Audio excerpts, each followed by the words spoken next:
The reconnaissance photographs arrived at Army Group B headquarters on August 12, 1944, in a leather dispatch case that smelled of aviation fuel and darkroom chemicals. Major Heinrich Bauer carried them personally from the Luftwaffe intelligence section at Saint-Lô, his uniform still dusty from the motorcycle ride through bombed-out villages. He placed the case on the conference table without ceremony, unclasped the buckles, and withdrew a manila folder thick with glossy prints. Field Marshal von Kluge reached for them first, his reading glasses perched on his nose, his face already carrying the exhaustion of 70 days commanding a collapsing front. He lifted the top photograph toward the lamplight. Then he stopped moving entirely. His hand remained suspended in air, the image trembling slightly between his fingers. For nearly 30 seconds, he said nothing.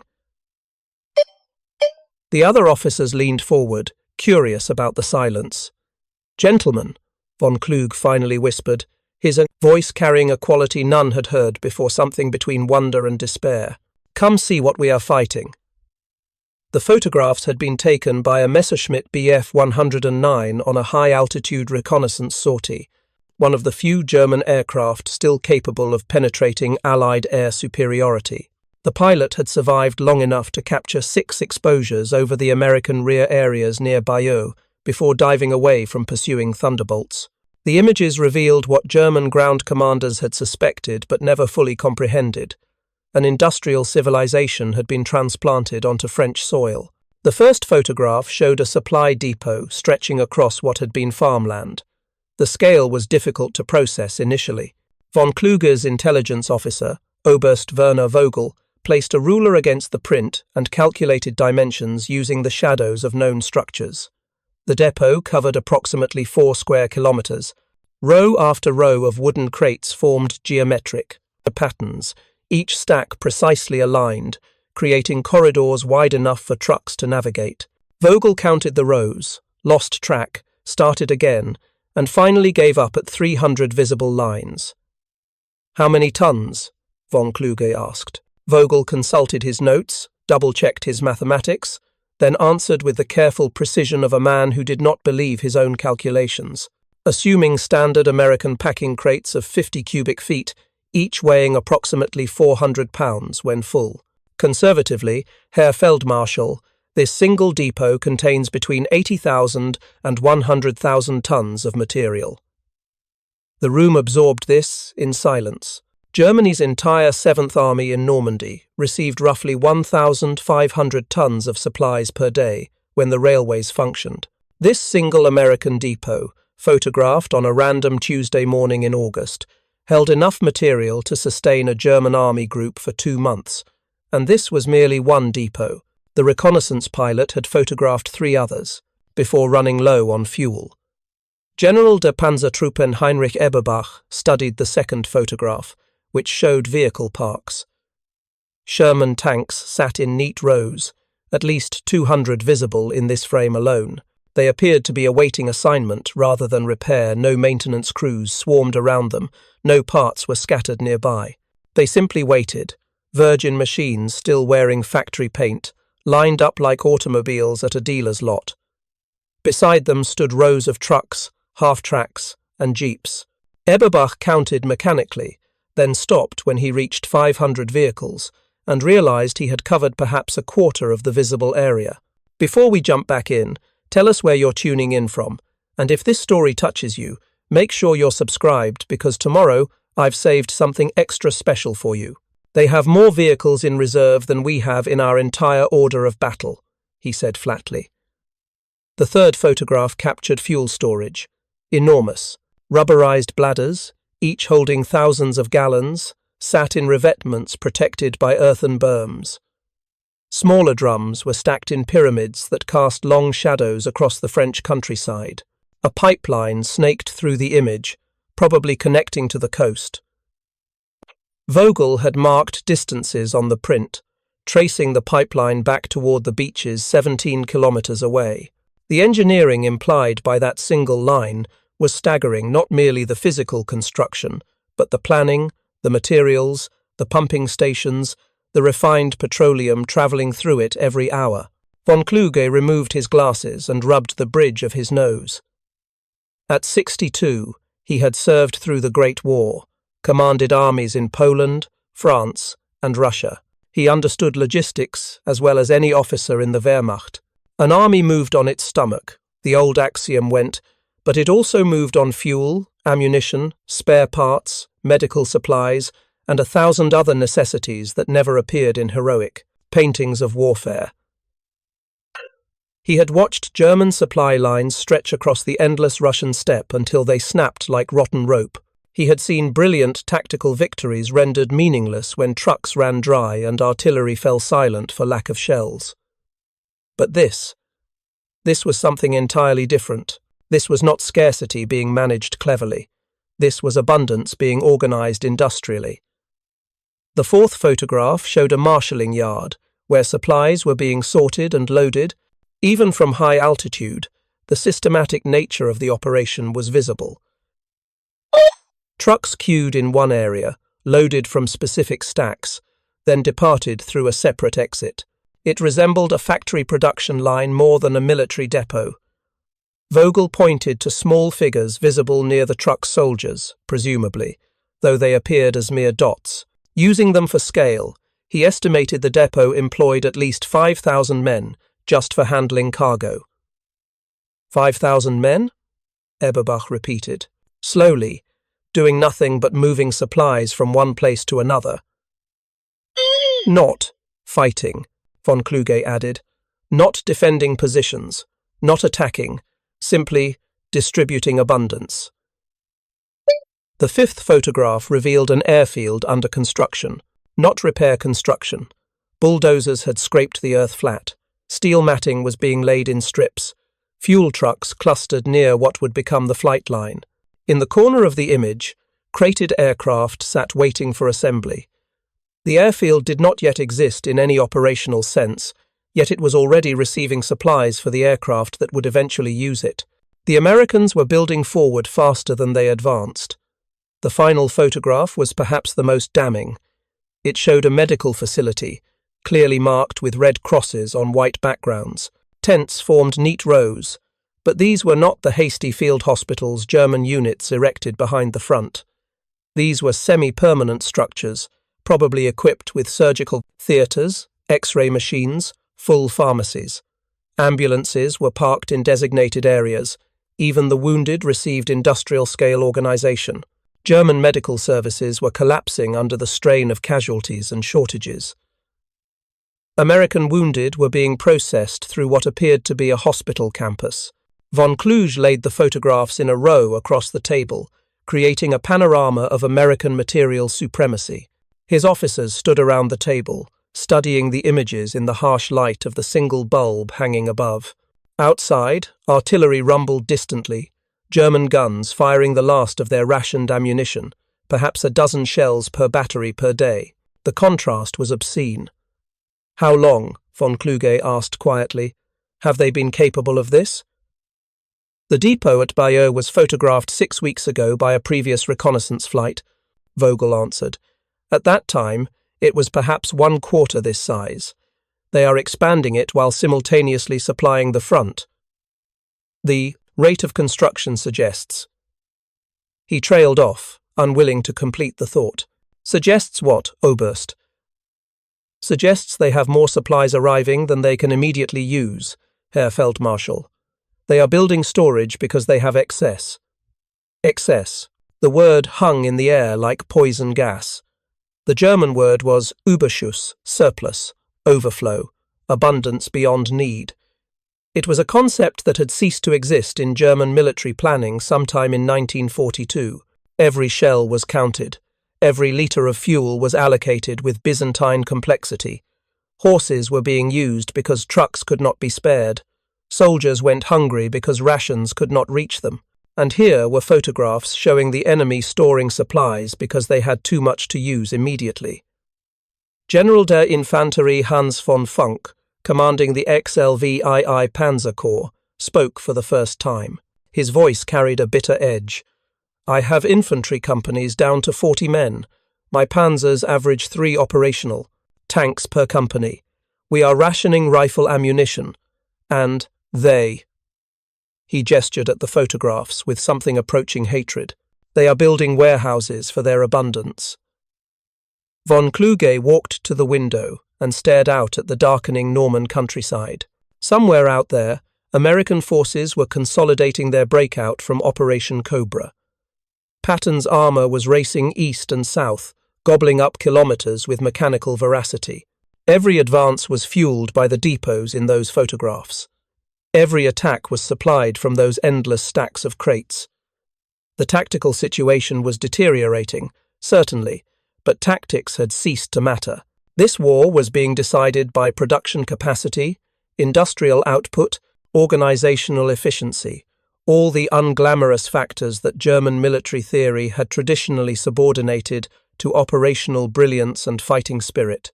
"I want consumption rates," he said without turning from the window. "Theirs and ours. Fuel, ammunition, rations, everything. Compare them." Vogel spent 20 minutes assembling data from various reports. When he finished, the numbers told a story more devastating than any battlefield defeat. An American infantry division consumed approximately 650 tons of supplies per day during active operations. An armored division required 1,000 tons. The Americans had landed approximately 20 divisions by mid-August, with more arriving weekly. Their daily consumption exceeded 20,000 tons, yet their depots continued to grow. German consumption was less than a third of that figure, and supply was falling short of even that reduced demand. The 7th Army was receiving perhaps 1,500 tons daily when the railways functioned. Often they received less. Sometimes nothing arrived at all. "They are using more ammunition in one day than we are receiving in 1 week," Eberbach observed, studying Vogel's figures. "Their wastage exceeds our allocation." The term wastage was itself revealing. American forces could afford to be profligate with shells, firing dozens to eliminate a single machine gun position. They could call in artillery barrages that turned hectares of countryside into moonscapes, expending thousands of rounds to soften resistance before an attack. German commanders had to calculate whether firing 10 shells was worth the expenditure, knowing those 10 shells might be needed tomorrow or the day after, and might not be replaced for a week. Von Kluge returned to the table and picked up the photograph of the vehicle park again. He studied the rows of Shermans, each one representing tons of steel, rubber, and machinery. Each one had been manufactured in a factory somewhere in America, shipped across the Atlantic, unloaded, and driven inland to wait in reserve. The industrial capacity implied by those rows of tanks was almost incomprehensible. Germany's entire tank production for 1,944 would total perhaps 19,000 armoured vehicles of all types.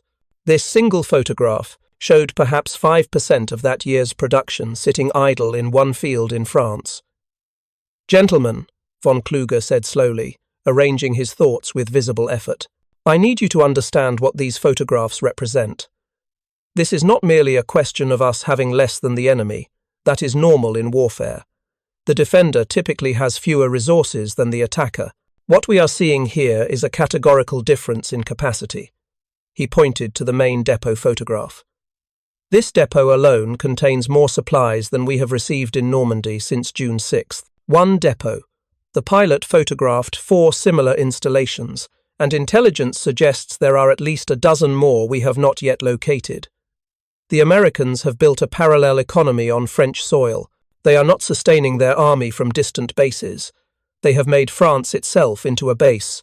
General Walter Warlimont, representing OKW Oberkommando der Wehrmacht, the Armed Forces High Command, had been listening in silence.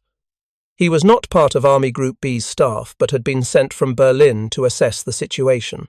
His presence made everyone uncomfortable. Officers from OKW typically brought impossible demands and indifference to local realities. But now he spoke with unusual humility.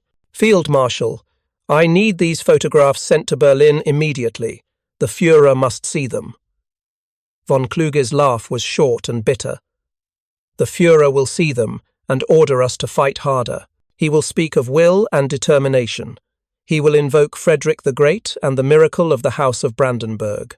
What he will not do is conjure 100,000 tons of supplies from air. Nevertheless, you will take them to Berlin, General Warlimont. You will show them to the staff. You will explain what they mean. And perhaps, if you are persuasive and fortunate, someone will understand that we are not losing this war through lack of courage or tactical skill. We are being buried under material abundance we cannot match, cannot counter, and cannot survive. The meeting continued for another hour, but the essential conclusions had been reached in the first 5 minutes of viewing the photographs. The officers discussed defense lines, possible counterattacks, requests for reinforcements, all the tactical minutiae that gave shape to military planning. But underneath every discussion was the unspoken knowledge that tactics had become irrelevant.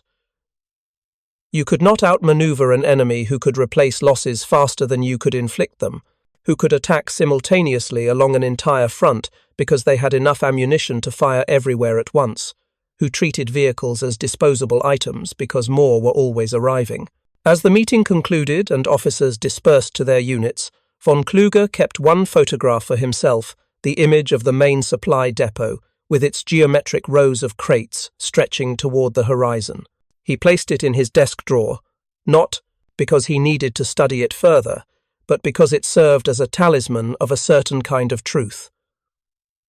Wars were decided long before soldiers died. This war had been decided in American factories, in shipyards, in the coal mines and steel mills and oil fields that fed the machine. The battle for Normandy was merely the place where that industrial verdict was being executed. That night, alone in his quarters, von Kluge wrote a letter to his wife. He did not mention the photographs directly, censorship would remove any specific details, but his meaning was clear to anyone who read carefully. "We are fighting an enemy," he wrote, "who considers material abundance to be a weapon. They attack us with logistics the way we once attacked with panzers. There is no defense against an avalanche except to avoid being in its path. We are standing exactly where it falls." He sealed the letter and placed it in the outgoing mail. Then he returned to the maps that covered his walls, the maps showing German positions in red and American positions in blue. The blue was spreading like ink in water, diffusing outward from the coast, flowing around obstacles, filling every space. Behind every blue marker representing a division was an invisible infrastructure: the depots, the pipelines, the marshalling yards, the supply columns. The Americans did not merely occupy territory, they industrialized it. Von Kluge studied those maps until well after midnight, smoking cigarettes and drinking ersatz coffee that tasted of roasted grain. Somewhere in the darkness, trucks were rolling toward the front, carrying ammunition and fuel and rations. American trucks, mostly, their engines humming steadily, their drivers secure in the knowledge that if one vehicle broke down, 5 more were available to replace it.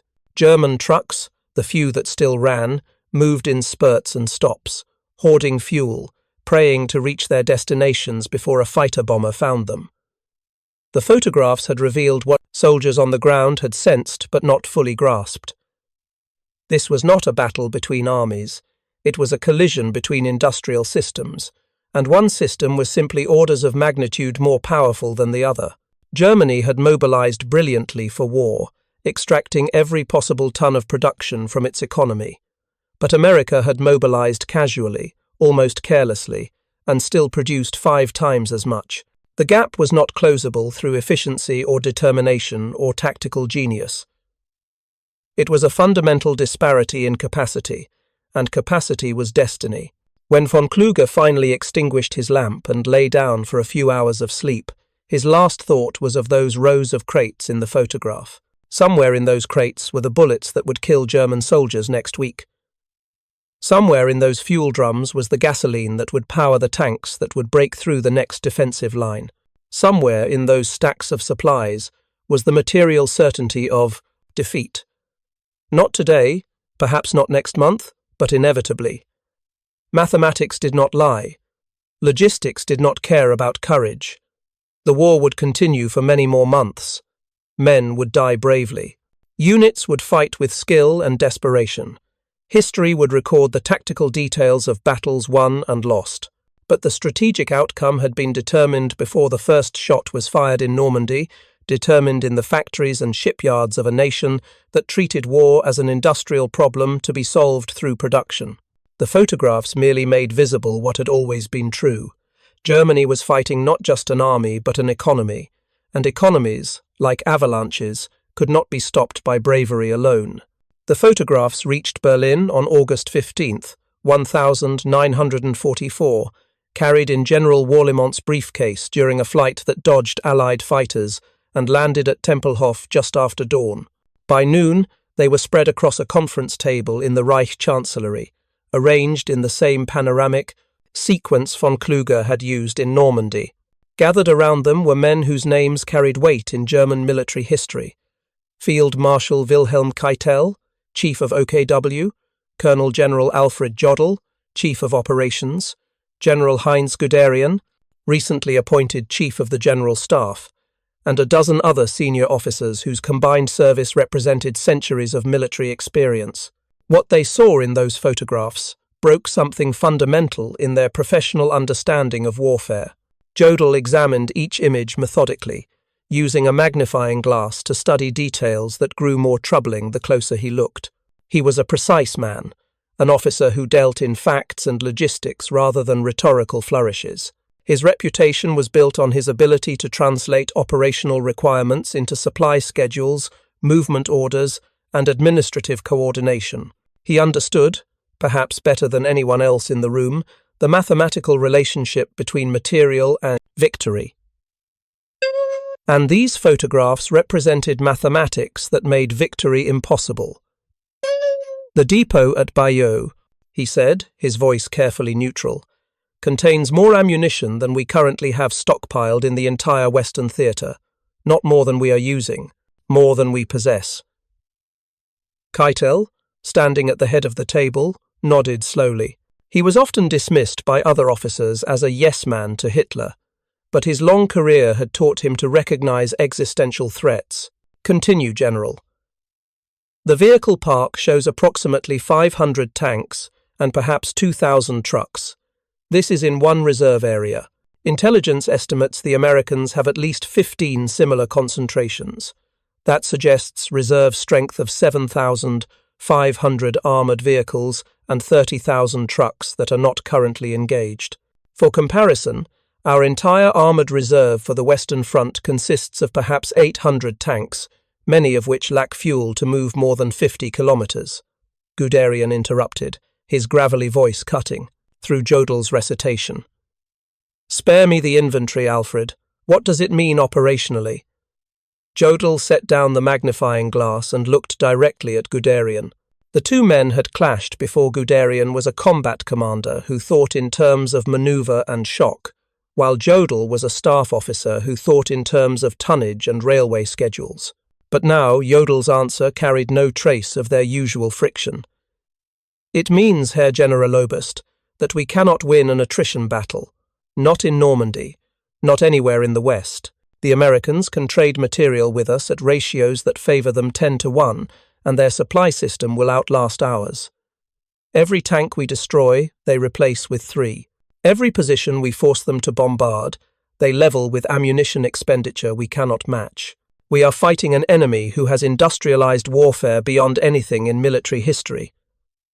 The room absorbed this in heavy silence. Through the tall windows, Berlin sprawled under a hazy August sky, its streets showing the scars of Allied bombing raids. The Tiergarten was pocked with craters. Several government buildings wore tarps where roofs had been. The city itself was a testament to what industrial-scale warfare meant, hundreds of bombers appearing with metronomic regularity, each one carrying tons of high explosives, the cumulative weight of those raids reshaping the physical landscape. And that was just the air war. These photographs showed what American industrial power looked like when deployed on land. Guderian picked up the photograph of the fuel storage facility. He had commanded armoured forces across Poland, France, and deep into Russia. He understood fuel consumption better than perhaps any officer alive. A panzer division was essentially a mobile fuel crisis, perpetually on the edge of immobility, dependent on supply columns that stretched for miles and were vulnerable to interdiction at every point. The entire German armoured doctrine in Russia had been shaped by fuel scarcity, the endless hunt for Soviet fuel depots, the careful husbanding of every litre, the operational pauses forced by empty tanks. This single storage facility, Guderian said, tapping the photograph, holds more fuel than I had available for the entire summer offensive of 1942, Operation Blue. The drive to the Caucasus, we did that on less fuel than is sitting in these rubber bladders in one field in France. Actually, Jodl corrected gently, intelligence analysis suggests those bladders are being refilled continuously via pipeline from the coast. What you see in the photograph is not their reserve, it is their working inventory. The reserve is presumably still in England or being shipped across the Atlantic. Guderian set down the photograph carefully, as though it might shatter. My God, he said quietly, they are using fuel the way we use ammunition. They burn it without thought because more is always coming. A younger officer, Major Klaus Schenk from the operations staff, ventured a question that had been troubling him since first viewing the images. Herr General, is it possible these photographs are deceptive? Could the Americans have staged this for our reconnaissance to find? Perhaps those crates are empty or filled with sand. Perhaps the vehicles are damaged. It might be a deception operation. Jodl considered this, then shook his head. The reconnaissance pilot observed extensive truck traffic moving through the depots. Vehicles do not transport empty crates. Moreover, we have preparing and narrating this story took us a lot of time, so if you are enjoying it, like this video, it means a lot to us. Now back to the story. Interrogated American prisoners, who confirm the abundance. They speak casually of having enough supplies, of rarely experiencing shortages, of equipment being replaced rather than repaired when it breaks. Their accounts match what these photographs show. Then we need to destroy these depots. Guderian declared with sudden energy. This is the key. Their operational capacity depends on this infrastructure. Heavy bomber raids, commando operations, anything to interdict their logistics. Keitel's expression was pained. With what, Heinz? We have perhaps 200 operational bombers remaining in the West, most of them obsolete models. The Luftwaffe cannot achieve air superiority over our own territory, let alone penetrate to the coast and conduct precision strikes on defended targets. As for commandos, the coast is fortified by their forces, not ours. We cannot reach these depots. Then we make their use of the depots impossible, Guderian pressed. Mobile defense. Force them to extend their supply lines.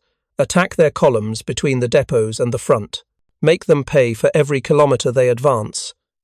Jodl was already shaking his head before Guderian finished speaking. That was the plan, Herr Generaloberst. It failed.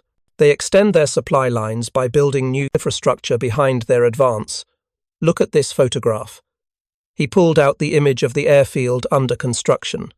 They do not merely advance, they industrialize as they go. Within a week, this airfield will be operational. Within 2 weeks, it will be receiving hundreds of flights daily. They are not operating from distant bases. They are making France into their base. The conversation continued in this vein for nearly an hour, officers proposing strategies, and then watching them collapse under the weight of logistical reality. Every clever operational concept founded on the same mathematical rocks.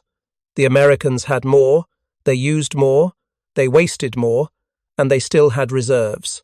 Germany's entire military philosophy had been built on the concept of operational excellence, compensating for material inferiority, fighting smarter when you could not fight larger. But there were limits to how much quality could overcome quantity, and those limits had been reached. Werner von Blomberg, a retired field marshal who had been asked to attend as an elder advisor, finally spoke. He was 70 years old, a veteran of the Great War who had served as war minister in the 1932nd before falling from Hitler's favour. His presence at this meeting was itself unusual. a sign that the General Staff was seeking historical perspective on an unprecedented crisis. "Gentlemen," von Blomberg said, his voice carrying the weight of decades, "what you are describing is not a new phenomenon. It is a very old one that has returned in new form. In 1918, I was a staff officer on the Western Front when the Americans arrived in force. We saw then what American industrial power meant: vast quantities of material, fresh troops, unending supplies. We knew by summer of 1918 that we could not win an attrition fight. What saved us from complete collapse was the armistice. We surrendered before the material superiority of the Allies could fully manifest." He paused, letting this sink in. Several officers shifted uncomfortably. The word surrender was not spoken casually in this building. "The difference," von Blomberg continued, "is that in 1918, American industry was still mobilizing. They were reaching their peak capacity just as the war ended. Now, they have been at peak capacity for 2 years. What you see in these photographs is not American maximum effort. It is American routine. They are not straining to produce these supplies. They are managing abundance." Jodl nodded slowly. "Intelligence reports from our embassy in Spain, which maintains contacts in neutral countries, suggest that American factories are operating at perhaps 70% of theoretical capacity. They could produce more if needed. They simply do not need to." The implications of this statement rippled through the room. Officers exchanged glances that communicated a shared recognition. They were not fighting an enemy at the limit of its strength. They were fighting an enemy that was, in some sense, holding back because deploying its full industrial capacity would produce more than could be effectively used. Guderian, his face flushed with emotion, slammed his palm on the table. "Then what are we supposed to do? Accept defeat? Tell our soldiers to lay down their arms because the enemy has more factories?" "No," Keitel replied firmly. "We fight. Every day we hold them inflicts casualties they must accept, time they must spend, political pressure their leaders must endure. We are buying time for." He trailed off, unwilling to complete the sentence because every man in the room knew there was nothing to buy time for. The wonder weapons, the V-2 rockets, the jet fighters, the supposed secret technologies were either too few, too late, or too ineffective to matter. Time was not Germany's ally. Time allowed American production to accumulate into even greater material superiority. "We are buying time," von Blomberg finished gently, "for political developments that might offer an alternative to total military defeat. Perhaps the alliance between the Americans and Russians will fracture. Perhaps war weariness in America will force a negotiated settlement. Perhaps something will change the political equation. But militarily—" He gestured at the photographs. "Militarily, this war is decided." The word hung in the air. Decided. Not lost, not hopeless, but decided, a verdict already rendered, awaiting only the execution of sentence. It was the most honest assessment anyone had dared speak aloud in this building in months, perhaps years. Hitler's regime did not reward honesty, particularly when that honesty acknowledged unpleasant realities. But these were professional officers, and the photographs before them permitted no comfortable delusions. Jodl pulled a folder from his briefcase and spread additional documents across the table. "These are production comparisons compiled by our economics office. In 1943, Germany produced approximately 12,000 aircraft of all types. America produced 85,000. We manufactured 6,000 tanks.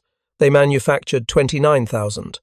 Our steel production was 28 million tons. Theirs was 80 million tons. They built 8 million tons of merchant shipping. We sank approximately 3 million tons.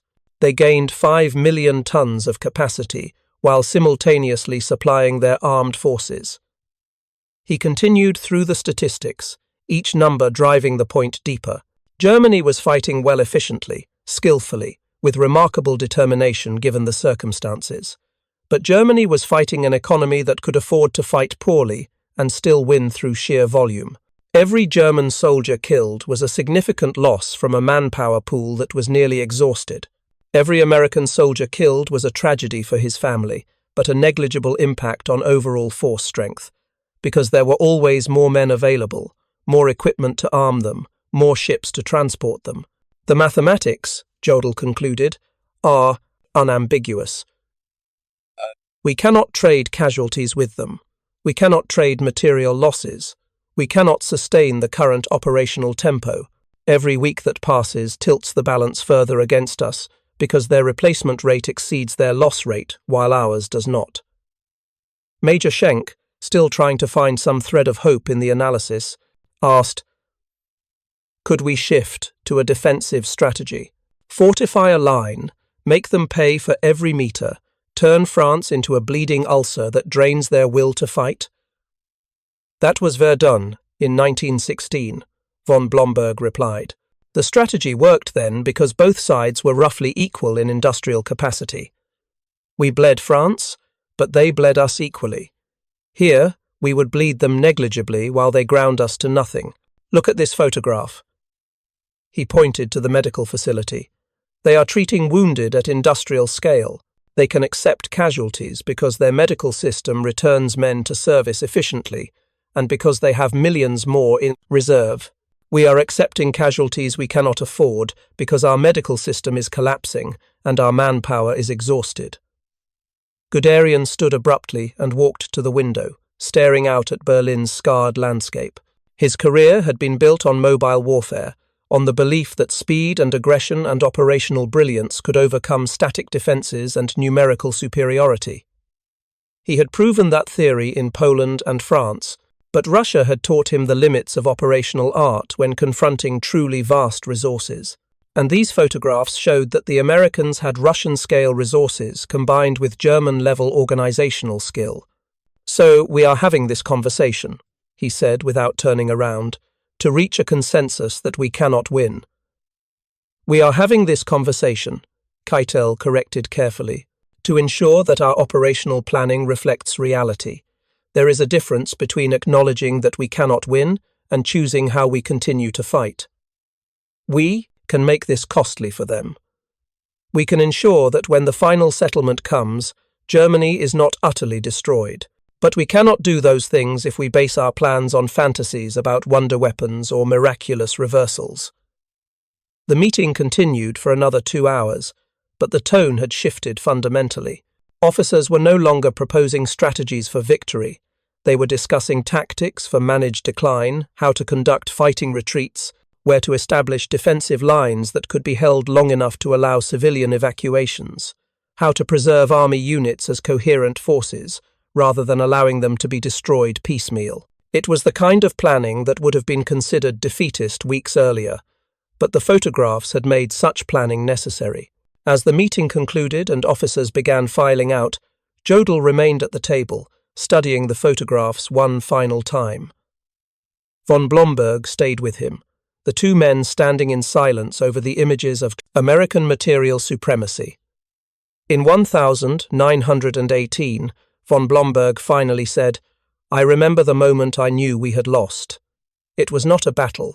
It was watching a column of American trucks extend to the horizon, each one loaded with supplies, all of them moving forward without pause. I realized then that we were fighting not an army but an industrial system, and that system was simply too large to defeat." "And now?" Jodl asked. "Now I am seeing it again, but worse. In 1918, the Americans were learning how to deploy their industry. Now they have perfected it. These photographs show a matured capability. This is not improvisation. This is systematic, refined, efficient industrial warfare." Jodl carefully gathered the photographs and returned them to their folder. "I need to show these to the Führer." Von Blomberg's expression was sympathetic. "He will not accept what they show." "No," Jodl agreed.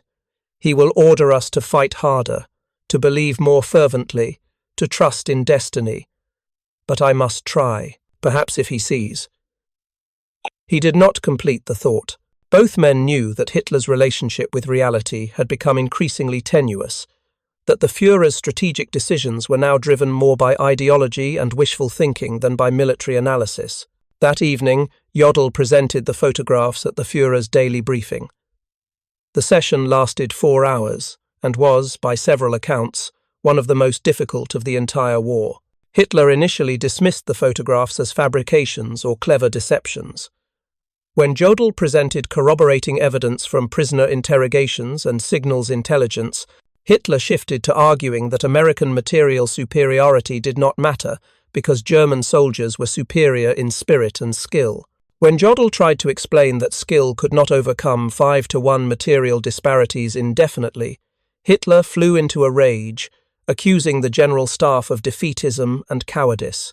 The meeting ended with no strategic changes approved, no acknowledgement that the photographs revealed anything significant about the operational situation. Hitler ordered continued aggressive defense, demanded impossible counterattacks, and insisted that new divisions would be raised to replace losses. The photographs were returned to Jodl with instructions that they were not to be distributed further, as they might harm morale if officers saw them.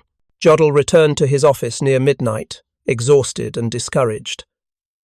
He placed the photographs back in their folder and locked them in his safe. Then he sat at his desk and wrote a private memorandum, dated August 15th, 1944, which would not be discovered until after the war.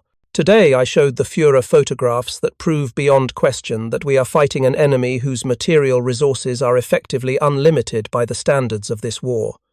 The evidence was dismissed. I cannot record my full thoughts on this matter, but I will note for history that today was the day when the military leadership of Germany understood that we are not directing a war effort toward victory, but rather managing a defeat toward the least catastrophic conclusion possible. The Americans have brought their industry to France. We have brought our courage. History will record that courage alone was not enough. The photographs remained in Jodl's safe, classified and restricted, seen by only a handful of officers at the highest level, but the knowledge they represented filtered through the officer corps regardless. Commanders in France who had suspected the truth found it confirmed. Staff officers who had been producing optimistic reports for propaganda purposes began to understand that their pessimistic analyses were actually understating the problem. The psychological impact of that knowledge was significant not because it destroyed morale entirely, but because it transformed the war's meaning. Soldiers could still fight bravely, units could still defend skillfully, but the strategic purpose of that fighting had changed from holding until we win to holding until we can negotiate something less than total destruction. In this sense, the photographs were more damaging than any battlefield defeat. Defeats could be avenged, territory could be retaken, tactical setbacks could be overcome, but mathematics could not be defeated. Production capacity could not be destroyed by bravery. Logistics did not care about operational brilliance. The photographs had revealed that Germany was not fighting a war it might lose. It was fighting a war it had already lost, and the only remaining question was how long the execution of that verdict would take. The photographs never appeared in official reports, were never distributed to field commands, and were never acknowledged in public statements. But they achieved something more insidious than wide distribution. They became a rumor, a whispered truth that circulated through the German officer corps like a virus.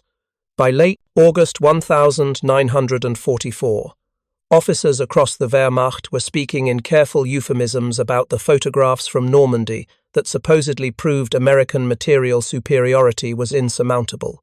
Most had never seen the images. Many doubted they existed, but the story persisted because it gave shape to what officers already sensed from daily experience. Oberst Helmut Lang, commanding a Panzer Grenadier regiment near Falaise, first heard about the photographs from his intelligence officer on August 19th. They were sitting in a cellar that served as regimental headquarters, eating thin soup and stale bread, when Hauptmann Ernst Weber mentioned almost casually that he had spoken with a staff officer from Army Group B who had seen reconnaissance photographs of American supply depots. Photographs? Lang asked, not particularly interested. We all know they have supplies. We see their artillery expenditure every day. Not supplies, Weber corrected carefully. Abundance, the officer said. One depot held more materiel than our entire army group has received since June. He said there were vehicles parked in fields like abandoned furniture. Lang set down his soup. This staff officer has a name? I'm not sure I should say. He spoke to me in confidence after several drinks. The photographs are apparently classified at the highest level, but he said they showed not war as a contest of wills or strategy, but war as a production problem. His regiment was down to 40% strength, with no replacements arriving. Half his vehicles were immobilized for lack of spare parts. Artillery support had dwindled to a few shells per day. Meanwhile, American forces attacked with what seemed like casual profligacy, using ammunition as though cost were meaningless. The mathematics of the situation had been obvious for weeks. The photographs, real or rumored, simply made explicit what every frontline officer already knew. The rumor spread through informal networks, officers meeting at division headquarters, conversations during lulls in combat, letters between friends serving in different sectors, each retelling added details, some accurate, some embellished. By September, junior officers were discussing the secret photographs as though they had become legendary artifacts, unseen but enormously significant. The Gestapo tried to suppress the rumors, threatening officers who spoke too openly about American material superiority. But the threats were ineffective because the rumors were not actually subversive. They were simply accurate descriptions of observable reality. General Hans Speidel, Chief of Staff to Field Marshal Rommel, until Rommel's death following the July 20th assassination attempt, kept a private diary throughout this period. His entry for September 3rd, 1944, read, "The photographs that supposedly show American depots have taken on mythical status. Officers speak of them as proof that we are fighting an impossible war. I have not seen these images, but I do not need to. Every supply report confirms their alleged content. We are receiving 1/10 the materiel the enemy is using. This cannot be sustained. What troubles me most is not the photographs themselves, but the fact that we need photographs to believe what the numbers have been telling us for months. We have been lying to ourselves with elaborate precision, and now a few pieces of film have made that self-deception impossible to maintain." The psychological impact of the rumoured photographs was complex. For some officers, it provided a kind of relief, an explanation for why tactically sound operations were failing, why well-executed defences were being overwhelmed, why retreat had become the only viable strategy. If the Americans truly had unlimited supplies, then German defeats were not failures of leadership or courage, but simple mathematical inevitabilities. This was cold comfort, but it was comfort nonetheless. For others, the photographs, real or imagined, represented betrayal by higher leadership. If the General Staff had evidence of insurmountable American material superiority, why were field commanders still being ordered to hold impossible positions? Why were men dying in counterattacks that could not possibly succeed? Why was the truth being concealed from those who most needed to understand it? Major Friedrich von Stauffenberg, cousin of the executed July 20th conspirator Klaus von Stauffenberg, was serving as an operations officer in the 5th Panzer Army when he heard about the photographs. He wrote a bitter letter to a friend in early September. "They say there exist photographs that prove what we already know, that we are burying men under an avalanche we cannot stop. These photographs are kept secret to preserve our morale, as though ignorance could substitute for strategy. I would prefer the truth, however, grim, to the comfortable lies that send my men forward into battles we cannot win. At least the truth would allow us to make informed choices about how we die." The letter was intercepted by military censors, and von Stauffenberg was quietly reassigned to a desk position away from the front. But his sentiment was widely shared among officers who felt they were being asked to sacrifice their men for no strategic purpose beyond delaying the inevitable. Not all officers accepted the rumoured implications of the photographs. General Hermann Balck, one of Germany's most capable armoured commanders, dismissed the entire discussion as defeatism. In a staff meeting on September 12th, he reportedly slammed his fist on a table and declared, "I don't care if the Americans have 1 million tons of supplies or 10 million. Our job is to fight with what we have." Soldiers who spend time calculating enemy resources are soldiers who have already surrendered mentally. We will fight until we cannot fight, and then we will fight anyway. Bulk's attitude represented a significant faction within the officer corps men who genuinely believed that determination and tactical skill could overcome material disparities, or who at least believed that believing this was necessary for maintaining unit cohesion. For these officers, the photographs, whether real or rumoured, were dangerous not because they were false, but because acknowledging their truth would undermine the psychological foundations that kept soldiers fighting. The debate over the photographs thus became a debate over truth itself. Was it better to fight with clear-eyed understanding of the strategic situation, even if that understanding was discouraging? Or was it better to maintain morale through carefully managed ignorance, allowing soldiers to believe victory remained possible? Different officers reached different conclusions, creating fault lines within the command structure that complicated an already desperate military situation. By October 1944, the question of the photographs had mostly faded from active discussion, not because the issues they raised had been resolved, but because events had overtaken speculation. The collapse of German forces in France, the retreat across the Rhine, the successful Allied advances across broad fronts, these developments made the photographs redundant. The material superiority they allegedly documented was now visible daily in every sector. Officers no longer needed classified reconnaissance images to understand American logistical capacity. They could see it in the constant artillery barrages, the endless columns of trucks, the rapid replacement of destroyed units, the casual way American forces used air power and armor as though both were unlimited resources. Lieutenant Klaus Hartmann, a company commander in the 116th Panzer Division, kept a journal that survived the war. His entry for October 28, 1944, reflected the strange mix of resignation and continued professionalism that characterized the German military in this period. We fought well today. My men were exemplary. We held the Americans for 6 hours before withdrawing to the prepared fallback position. We destroyed 3 of their tanks and killed perhaps 40 soldiers. They destroyed 7 of our tanks, killed 90 of my men, and then took the position we had held because they could simply afford to keep attacking until we ran out of ammunition to resist. This is what warfare has become. We trade at ratios that favour us tactically but doom us strategically.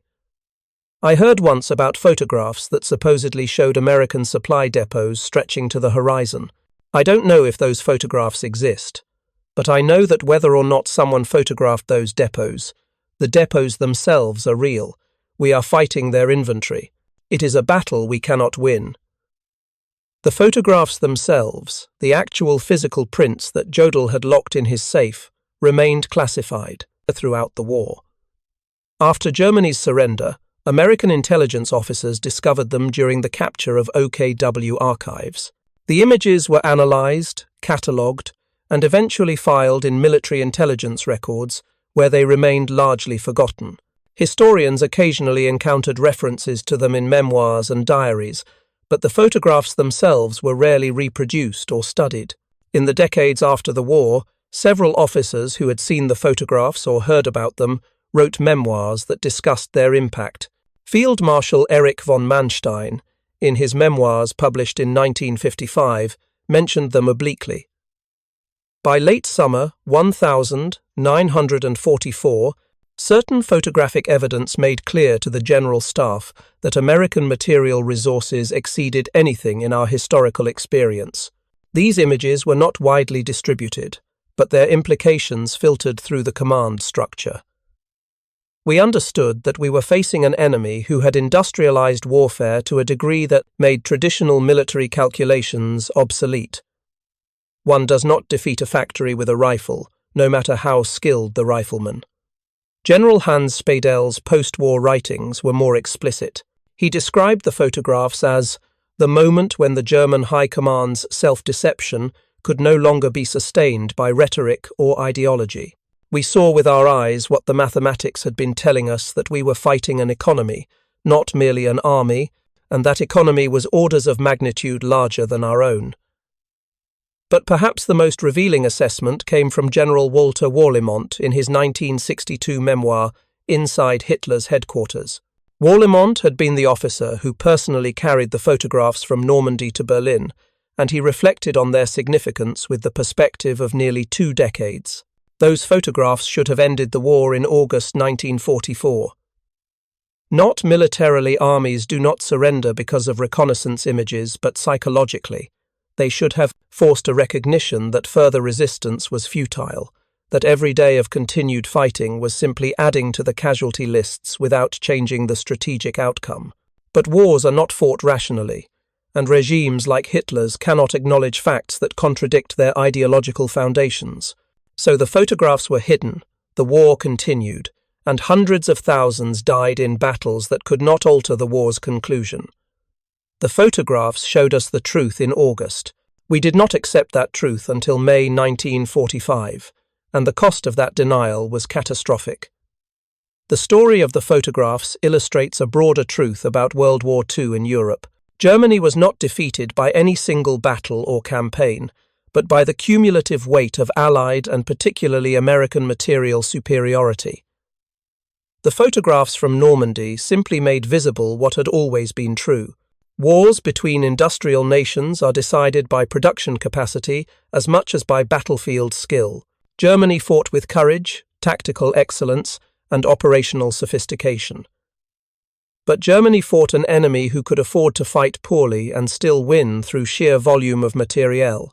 The photographs have become, in historical memory, a symbol of that disparity.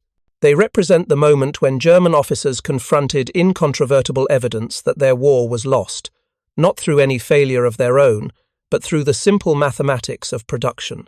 A factory in Detroit building trucks was as much a weapon against Germany as a tank in Normandy. A shipyard in California launching cargo vessels was contributing to German defeat as surely as a bomber over Berlin. The photographs captured this reality in a single frozen moment. Rows of crates, columns of vehicles, pyramids of supplies, all of it representing the industrial supremacy that no amount of battlefield skill could overcome. In the end, the photographs mattered less for what they showed than for what they forced observers to acknowledge. Wars are not won by the bravest soldiers or the cleverest generals, though both help.